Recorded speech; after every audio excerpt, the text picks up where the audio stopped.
merespon nikmat dan ujian dari Allah Subhanahu wa taala. Kan biasanya kalau kita ngomongin tentang nikmat identik dengan syukur ya. Terus kalau ujian identik dengan sabar. Tapi nggak selalu kayak gitu keadaannya. Kadang-kadang nikmat itu bisa bikin kita GR.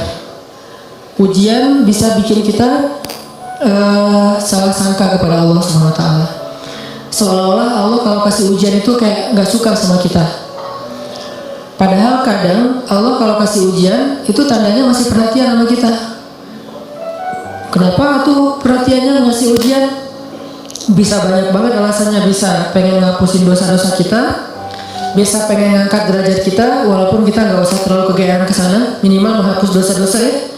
Bisa juga emang mungkin hanya dengan cara dikasih ujian kita rajin beribadah, dan itu kita banget kayaknya tuh. Kalau lagi banyak masalah, tahajudnya rajin. Mendekati ujian nasional, tahajud nggak tinggal selama sebulan. Hari ujian nasional terakhir, malamnya udah nggak tahajud lagi. Kan kita banget nih. Nah, orang yang tipenya kayak gini kadang emang cara untuk biar dekat ke Allah yang dikasih ujian. Makanya jangan jadi tipe kayak gitu. Walaupun ada orang lain yang soleh tapi tetap dikasih ujian. Kenapa? Karena Allah Subhanahu wa taala benar-benar pengen lebih dekat sama dia. Makanya Nabi bilang asyadun nas bala'an al-anbiya summa sholihin. Orang yang paling banyak diuji sama Allah itu orang para nabi, kemudian orang soleh, kemudian yang mendekati kesolehan dan seterusnya. Ternyata kadang ketika kita dikasih nikmat, kita tuh jadi kegeeran. Jangan-jangan ternyata nikmat itu bukan sebuah anugerah, justru nikmat itu adalah sebuah istidraj. Gimana kita ngebedain anugerah sama istidraj? Indikatornya sederhana. Seperti apa hubungan kita dengan Allah lewat nikmat itu? Kalau nikmat itu menjauhkan kita dari Allah dan makin nikmat makin jauh, biasa-biasa aja lempeng dalam urusan agama, berarti nikmat itu adalah istidraj. Kalau nikmat itu bikin kita makin bersyukur, bentuk syukurnya bisa makin dekat ke Allah dalam bentuk ibadah, bisa juga makin banyak manfaatnya ke orang lain dengan berbagi, berarti nikmat itu adalah anugerah. Dua-duanya nikmat, karena dua-duanya dinikmati. Tapi ada anugerah, fadl, ada juga istidraj.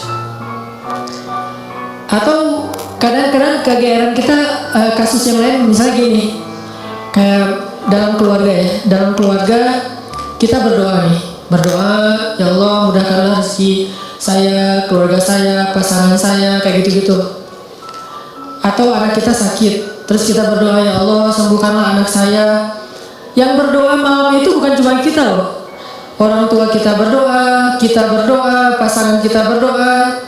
Kadang sampai pembantu juga berdoa. Tiba-tiba Allah kasih kita nikmat lewat doa ini. Misalnya anak sembuh, misalnya kita lulus ujian, misalnya dapat kerjaan. Terus kita tiba-tiba kegeeran. Ya doa saya diijabah banget ya. Di sini nih kegeerannya nih. Apa ini enggak husnuzon?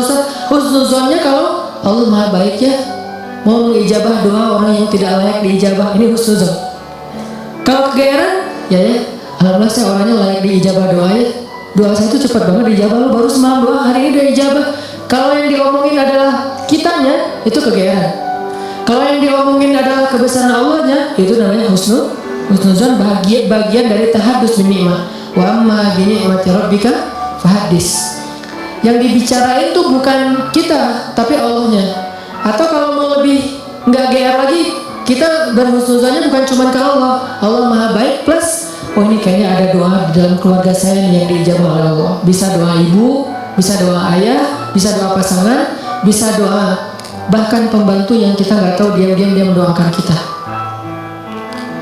Jadi bukan kitanya yang hebat, yang keren, yang soleh, tapi ada orang lain di sekeliling kita yang soleh kemudian mendoakan sehingga memudahkan urusan kita.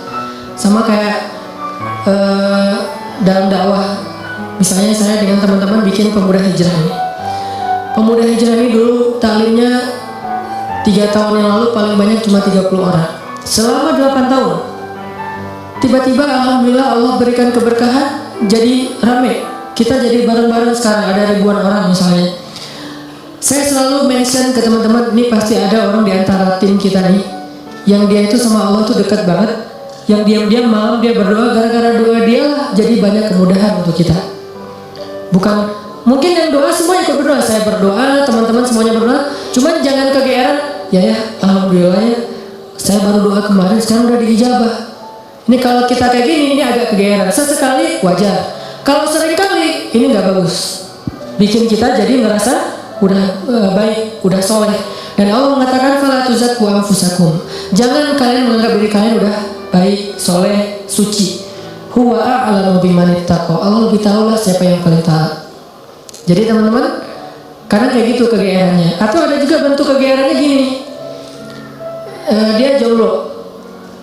Udah gitu ngelamar cewek hafizah 30 juz.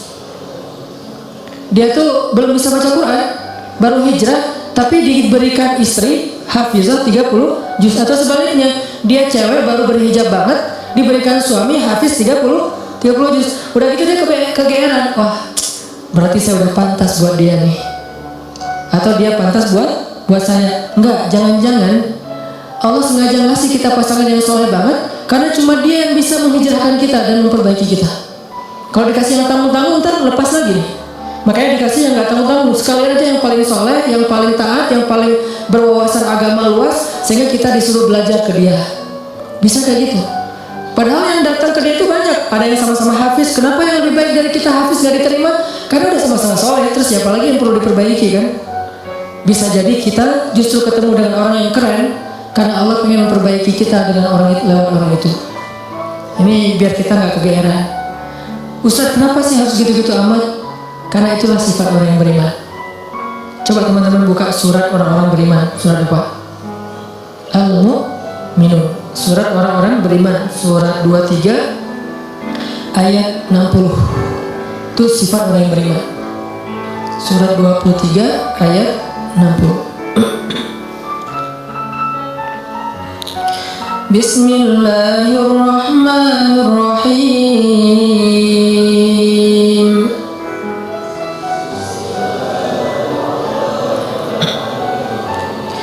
والذين يؤتون ما آتوا وقلوبهم وجلة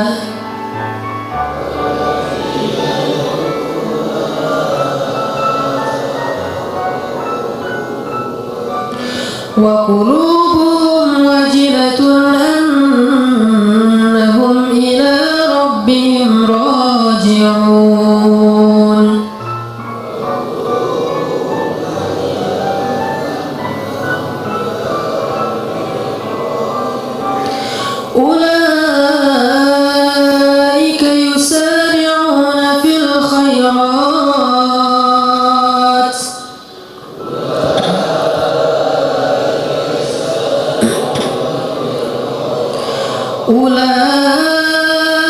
أولئك يسارعون في الخيرات وهم لها سابقون.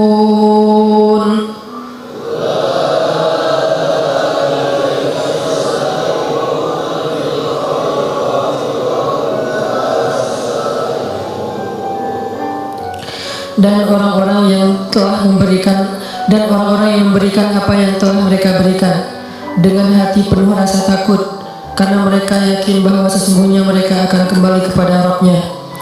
Mereka itulah orang-orang yang bersegera kepada kebaikan-kebaikan, dan mereka itulah orang-orang yang lebih dulu memperolehnya. Ini terjemahannya agak sedikit rancu ya, karena kalau kita baca tafsir bukan memberikan, melakukan. Jadi ketika ayat ini turun, Aisyah nanya kepada Nabi apa tafsirnya. Walladzina yu'tuna ma atau wa qulubuhum wajilah. Dan orang-orang yang telah memberikan apa yang mereka telah berikan, sedangkan hati mereka masih merasa takut. Aisyah nanya, maksudnya apa ya Rasulullah? Kenapa mereka takut? Apakah mereka melakukan dosa-dosa? Apakah mereka bermaksiat sehingga mereka menjadi takut? Kata Nabi, bukan. Maksud melakukan atau memberikan di sini adalah mereka udah sholat, mereka puasa, mereka sedekah. Jadi bukan cuma sedekah ya, semua amal soleh. Mereka udah bantu orang. Jadi mereka itu udah banyak banget ngelakuin kebaikan, sedangkan hati mereka wajilah, masih merasa takut. Takut apa? Takut ketika kembali kepada Allah, gak sanggup menghadap Allah dengan amal yang sedikit. Coba bayangin, udah banyak amal masih takut menghadap Allah, wajilah. Gimana lagi kalau berbuat dosa, beramal aja masih takut sama Allah. Kalau kita kan kadang-kadang rasa takut ke Allah itu kalau habis buat dosa ya. Dan ini juga bagian dari iman. Keren sih. Cuman iman kan berderajat-derajat. Lahum darajatun 'inda rabbihim. Orang beriman aja bertingkat nih. Ada orang beriman ketika bikin dosa takut kepada Allah, langsung taubat. Ada yang lagi yang lebih tinggi, lagi berbuat baik takut sama Allah. Kenapa? Dia ngerasa amal baiknya tuh sedikit dan waktunya terbatas. Dia pengen berbuat yang banyak tapi nggak punya waktu, nggak punya merasa lemah, merasa tidak maksimal, merasa belum memberikan semua hak Allah, merasa kurang, merasa belum istimewa, belum sempurna. Ini orang yang walladzina yu'tuna ma atau wa qulubuhum wajilah. Makanya teman-teman, kalau teman-teman perhatiin di akhir surat Al-Baqarah kan tuh ada doa Rabbana la tu'akhidna in nasina aw akhtana.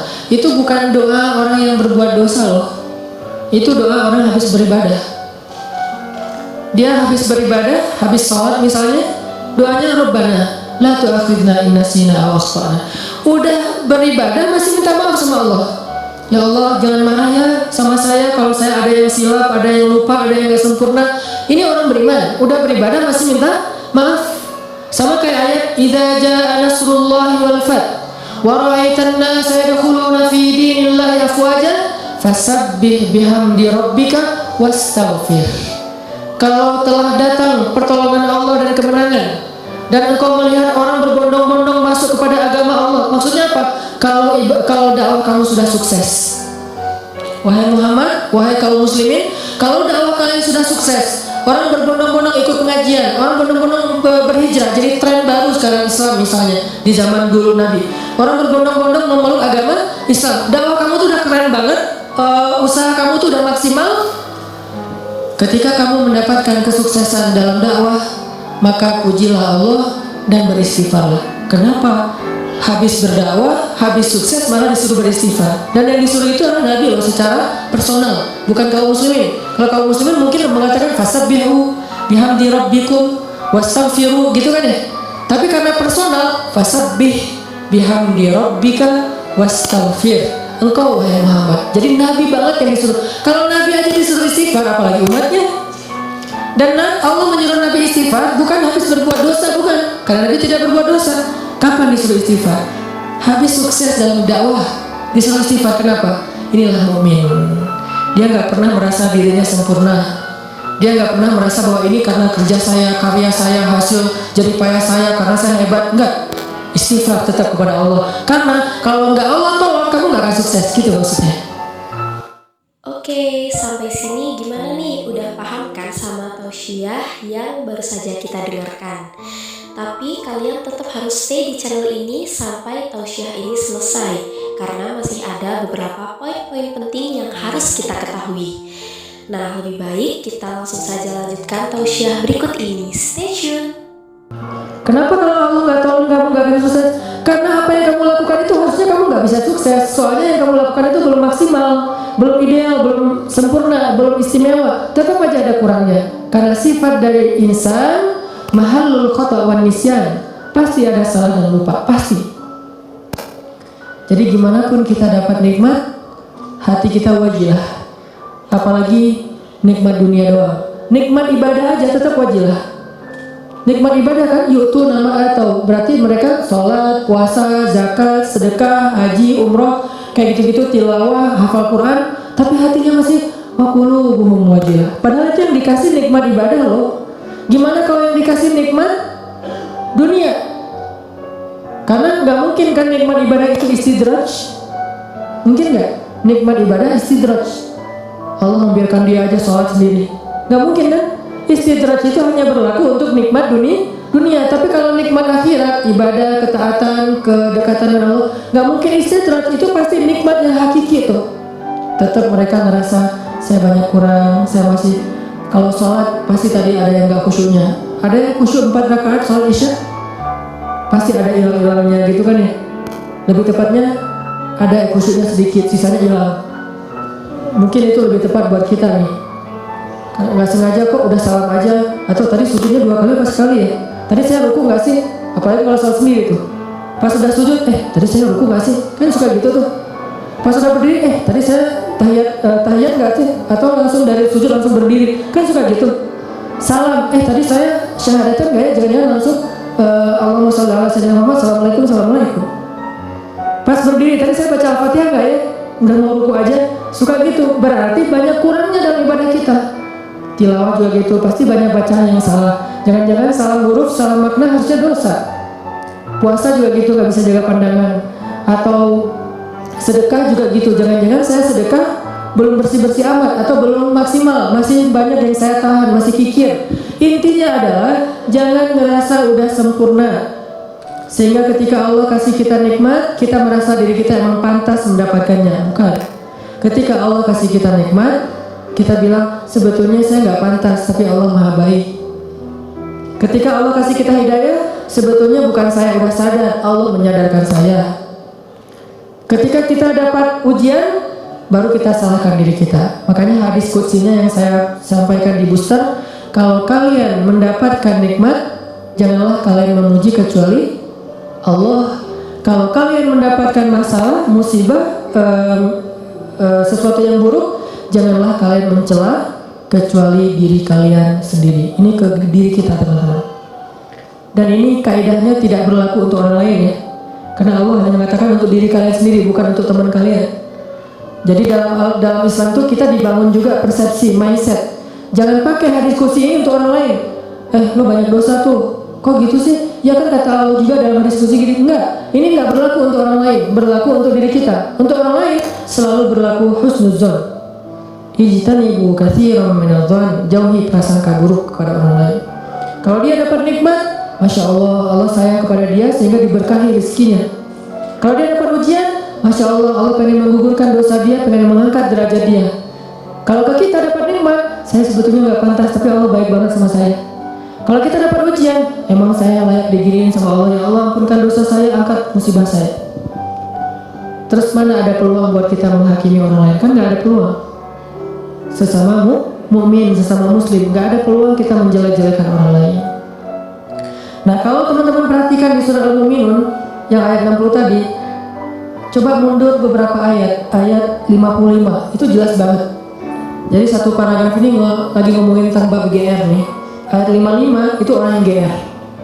Surat Al-Mu'minun ayat 55 Allah bilang, ayahsabuna annama numidduhum bihi mimma wa banin nusari'u lahum fil khairati bal la yash'urun.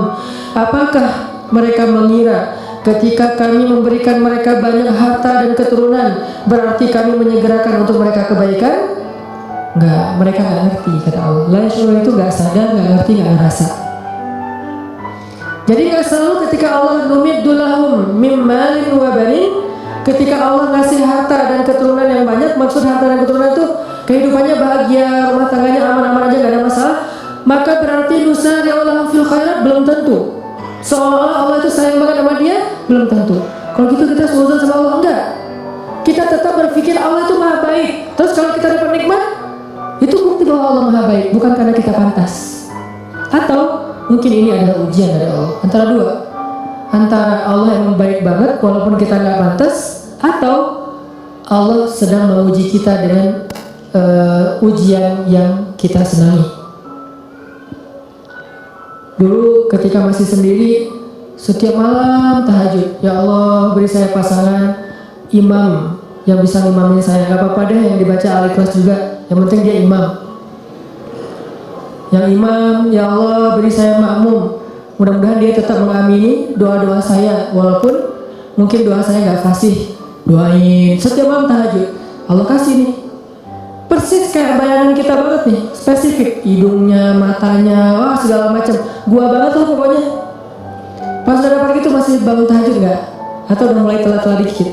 Kenapa telat-telat dikit? Susah bangunnya sekarang. Kalau dulu bangun cuman ngangkat bantal guling atau cuma selimut doang, itu juga kadang-kadang karena seringnya selimut udah terbang kemana, bantal guling kemana, tidurnya teh macet banget tidurnya. Ada juga pas dia mau bangun sekarang beda, bukan bantal guling, lengan. mungkin lengan itu lebih ringan daripada putar guling secara kilonya kayak gitu, tapi rasanya berat. Tahu lengan, gimana nih caranya? Ntar dia terbangun, kan saya nggak pengen ngebangunin dia, kasihan, alasannya modus nggak tahajud, atau tahajudnya telat, atau mulai berkurang lama-lama. Tadi tahajud 11, sekarang jadi tinggal 8, 4, 2, tinggal witir doang. Tapi masih lumayan lah. Akhirnya subuh di masjid, subuh di rumah, subuh telat, subuh dijamak dengan duha. Kan bertahap tuh. Udah gitu ngejamaahnya kompakan lagi, berjamaah. Jamaah semua nggak duha, berjamaah sama suami istri, kan kompakannya Masya Allah luar biasa, kompak, istiqomah, menjamaah.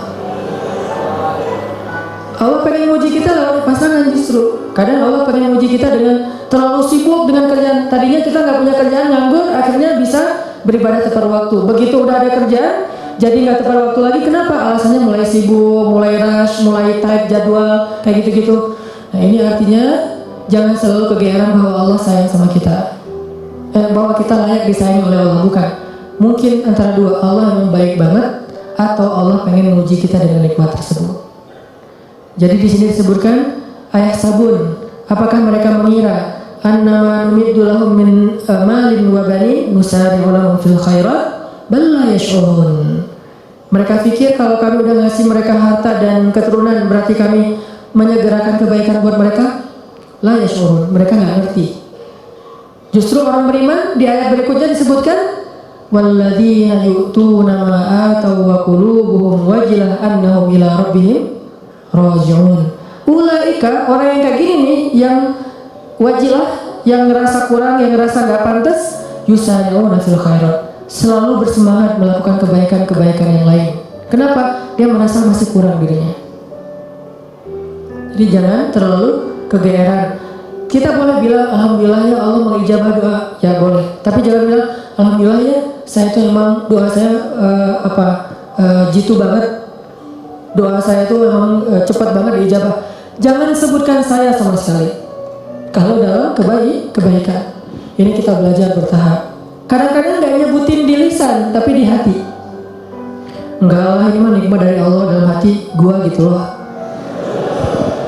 Wa asirru qawlakum aw ijharu bih innahu alimun bidatis sudur. Kalian rahasiakan ucapan kalian di hati atau kalian tampakkan dengan lisan, Allah Maha tahu apa yang ada di dalam dada kalian.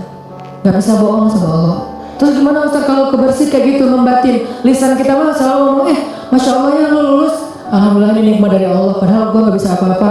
Lisan nih, hati kita, ya emang kamu heran kalau saya lulus. Mulai kan ada sombong tuh, mulai agak kegeeran nih. Kita kalau muncul itu langsung kita tolak, kita reject dengan apa? Astagfirullahaladzim.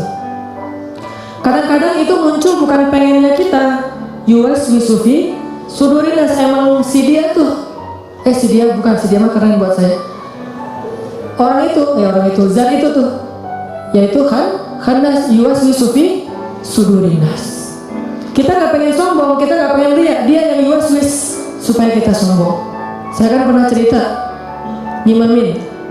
pengen ngimamin yang paling maksimal biar semuanya khusyuk. Kan kalau yang lain khusyuk kebawa pahalanya ke yang ngimamin nih.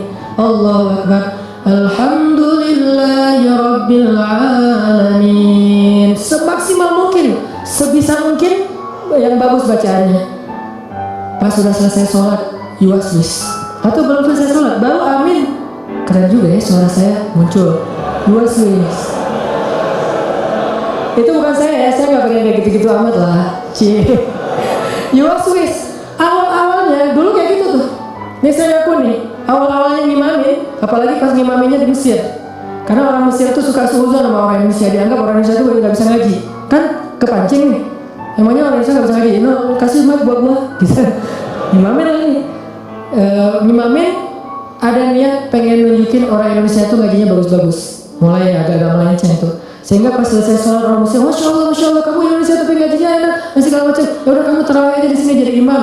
Muncul waswasah, yuwaswisu fi sudurinas. Bukan pengennya kita, Pulang ke Indonesia juga kayak gitu. Ada yang, Ustaz saya baru pertama menangis ketika sholat gara-gara Ustaz, padahal saya ke umrah juga nggak nangis, di sini bisa nangis, Masya Allah. Langsung yuas-wis, wah itu habis-habisan tuh. Gimana caranya? Gara-gara itu terus saya nggak jadi berusaha semaksimal mungkin. Ya udah deh, gua biasa-biasa aja daripada sombong. Alhamdulillah Rabbil Alamin Ar-Rahmanir Rahim. Ustaz kok ngajinya gitu? Saya nggak mau sombong. Was-was aja juga ya, yuas-wis. Wah lu ikhlas banget ya orangnya, ikhlas yang butuh istighfar. Sama dengan istighfar, yahtaju ilal istighfar. Istighfar butuh istighfar. Kenapa? Ya ini main hati nih, berat nih. Terus gimana caranya? Gak apa-apa, lanjutin aja. Awalnya emang riya, sombong, dikit-dikit. Bertahap, lama-lama dia akan berkurang. Dengan kita reject. Enggak, mau enggak sih. Kita tuh enggak setuju sama dia. Lama-lama dia enggak akan nyarum lagi di hati kita. Sesekali doa baru dia lebih gampang nolaknya. Tapi kalau kita menghindar terus, susah. Sedekah gitu, dilihat orang, wah 100.000 yang di sebelah cuma 1.500 koin, kita 100.000. Awalnya sih emang beda sih rasanya, karena pertamanya 100.000. Awalnya nih, besok lama-lama biasa aja, lama-lama nggak harus sama sekali, udah di hati kita tuh udah kebal. Kan ini kematangan jiwa kita dalam beramal soleh.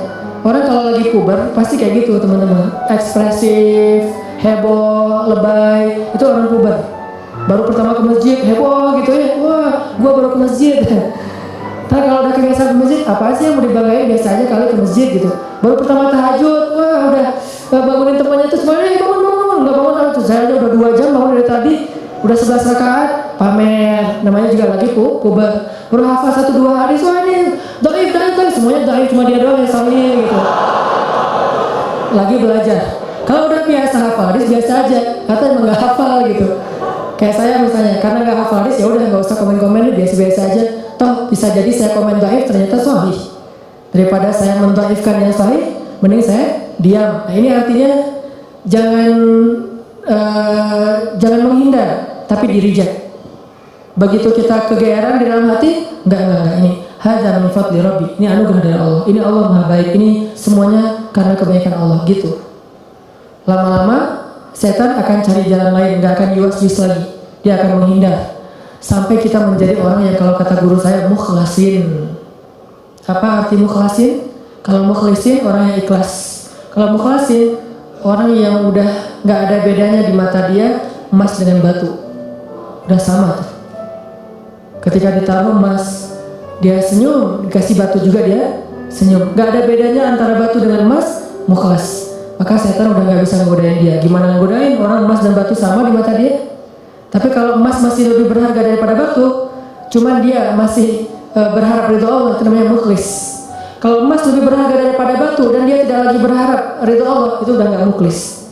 Ada orang yang riya, ada yang mukhlis, ada yang mukhlas. Di mata Nabi Muhammad SAW, emas dan batu itu udah sama. Makanya setan udah nggak mau godain Nabi Muhammad, kecuali ada setan yang masih anak baru gitu godain Nabi Muhammad.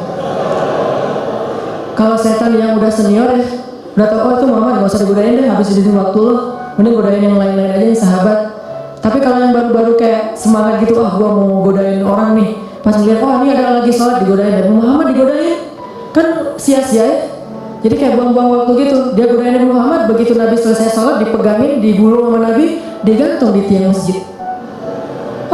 Teriak-teriak gitu. Pas pagi-pagi anak-anak Madinah, anak kecil gitu, pergi sholat subuh ngelihat ada bola tuh mau diambil sama mereka, mau ditendang-tendang. Kata Nabi jangan. Udah ditendang-tendang mereka, dia udah kesakitan, dikeroyok sama anak kecil Madinah gitu. Bayangin jin di masa itu jadi bola, terus ditendang-tendang sama Nabi, dia diambil sama Nabi, dilepas, terus dia lari. Baru dia sadar sekarang, oh saya ternyata salah godain, yang digoda adalah Rasulullah SAW. Kata teman-temannya, lo sih nggak nanya-nanya ke senior.